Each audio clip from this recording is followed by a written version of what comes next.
তৃণমূল কংগ্রেসের প্রার্থী স্বপ্না বর্মন সাম্প্রতিক নির্বাচনে পরাজিত হয়েছেন। তৃণমূলের টিকিট পাওয়ার পর তিনি তাহার রেলের চাকরিটিও ছেড়ে দিয়েছিলেন। গতকাল তিনি অভিযোগ করেন যে রাজগঞ্জে অবস্থিত তাহার পুরনো বাড়িতে কিছু দুষ্কৃতী আগুন লাগিয়ে দিয়েছে।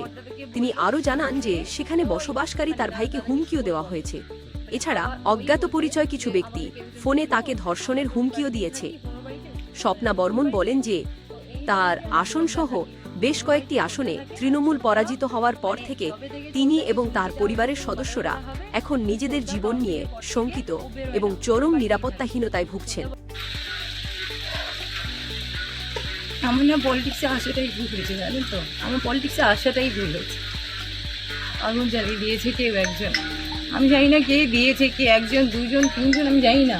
কেউ একজন বড়দাদাকে বললো যে ওই মানে দাদাকে সুবল বলে, মানে আবার ওই বলছে যে আমাকে কেউ একজন বললো, মানে আমরা তো ওই বাড়িতেই থাকি, পুরনো বাড়িতে, মানে নতুন বাড়িতে।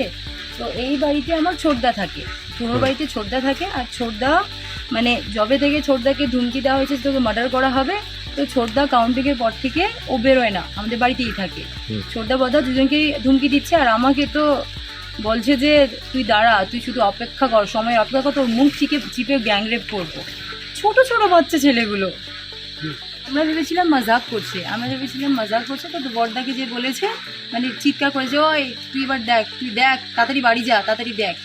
তো দাদাকে সচরাচর আমাদের ধুমকি দিয়েই থাকছে, আমি মজাক ভাবছিলাম।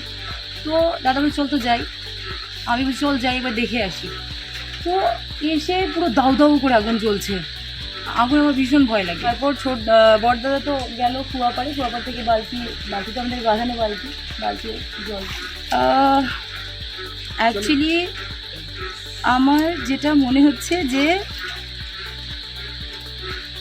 আমাকে না কেউ মেনে নিতে পারছে না।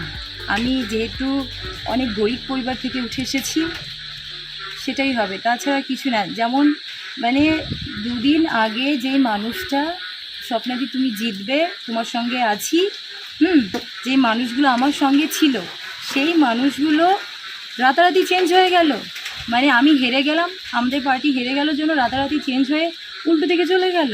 যেহেতু আমি দেখিনি নিজের চোখে কে জ্বালিয়ে দিয়েছে না দিয়েছে, তার জন্য আমি বলতে পারবো না কে জ্বালিয়েছে অ্যাকচুয়ালি।